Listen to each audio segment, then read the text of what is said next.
Simón Bolívar y William Miller. El Mezquim Carlos Marx utiliza para su biografía de Bolívar un libro de William Miller. Esta es la historia. William Miller, oficial inglés al servicio de la Foreign Office de Londres.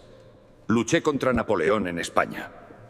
Hoy en el Foreign Office de Londres, junto a otros oficiales, somos instruidos sobre el Plan Maitland.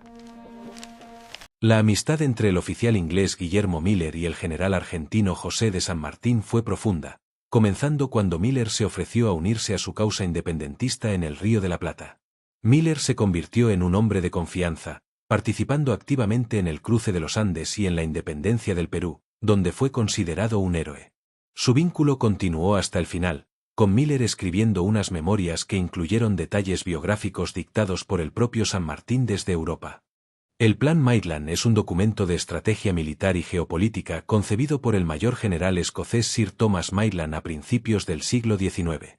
Fue escrito, según la evidencia documental, entre 1799 y febrero de 1801, y presentado a Henry Dundas, quien entonces fungía como secretario de guerra en el gabinete de William Pitt el Joven.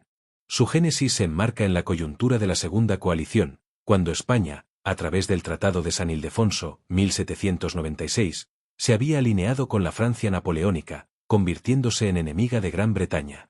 El plan perseguía un doble propósito para el Imperio Británico, que era tanto estratégico como esencialmente comercial. El objetivo primario era asegurar una posesión limitada en Sudamérica, específicamente la captura de Buenos Aires y Montevideo, que serviría para abrir una inmensa fuente de beneficio comercial y nuevos mercados para las manufacturas británicas. Estratégicamente, la operación debía hacer temblar al gobierno de España por la amenaza a sus posesiones en el Nuevo Mundo.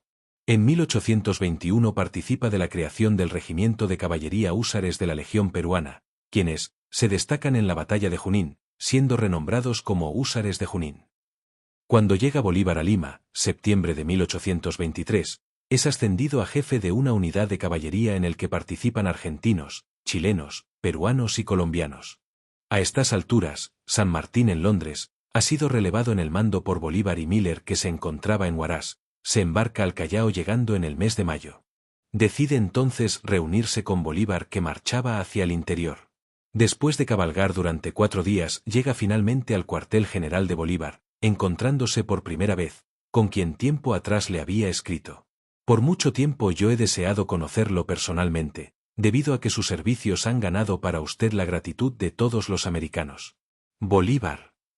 Inmediatamente Miller es nombrado comandante general de la caballería del Perú con la tarea de reunir y asumir el mando de 1500 montoneros que se encontraban alrededor de Pasco, mientras Bolívar preparaba la campaña final contra los españoles.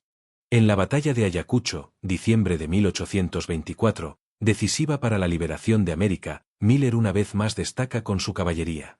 Una vez finalizada la batalla visita al virrey La Serna, prisionero, con el que tiene especiales consideraciones humanitarias. Veamos lo que escribe sobre la entrevista de Guayaquil. Es evidente que, a la entrevista de Guayaquil, los días 26 y 27 de julio de 1822, San Martín llegó en desventaja frente a Bolívar.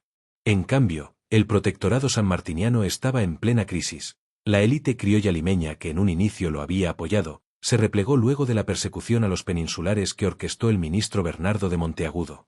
La alternativa de constituir en el Perú una república ganaba cada vez más adeptos frente a la monarquía constitucional que defendía San Martín. Finalmente, el Perú estaba solo parcialmente libre, en la medida que el epicentro del virreinato se había trasladado al Cusco, desde donde gobernaba implacablemente el virrey José de la Serna. Bolívar poco confiaba en Miller.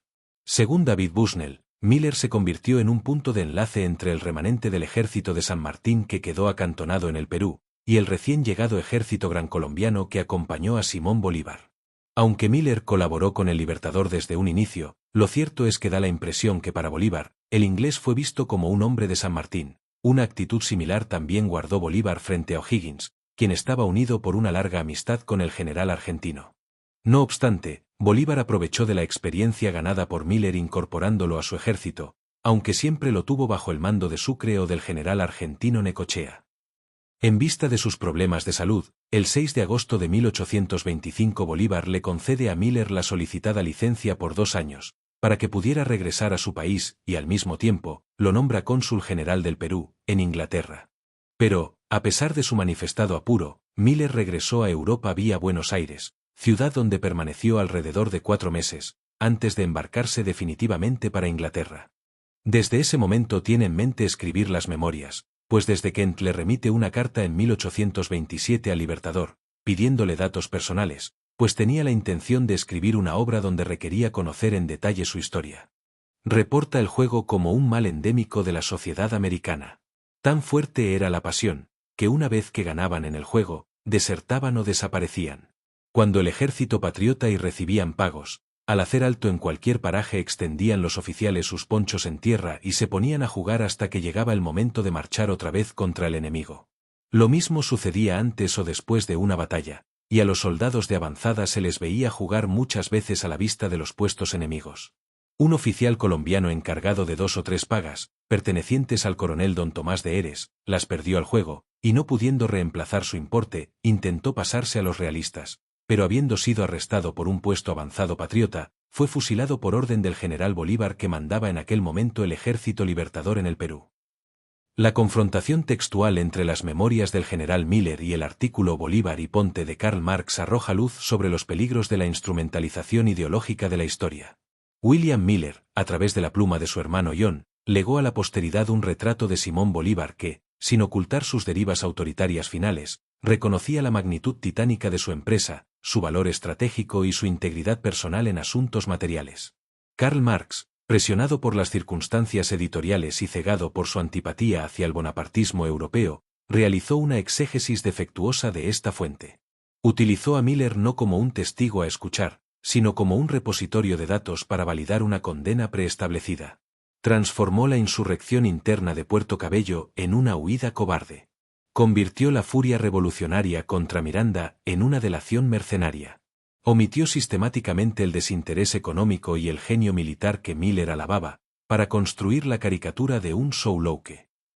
Los peruanos están en deuda contigo, pero eres un espía al servicio de la Foreign Office y de San Marín. El libro de William Miller dice de Bolívar que fue un hombre de insaciable sed de gloria, un militar capaz de hazañas logísticas impensables y un líder complejo que, aunque finalmente sucumbió a la tentación del poder vitalicio, fue el arquitecto indispensable de la libertad sudamericana.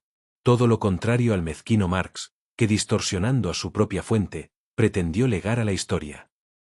Encuentra esta historia en el libro El Anti-Marx.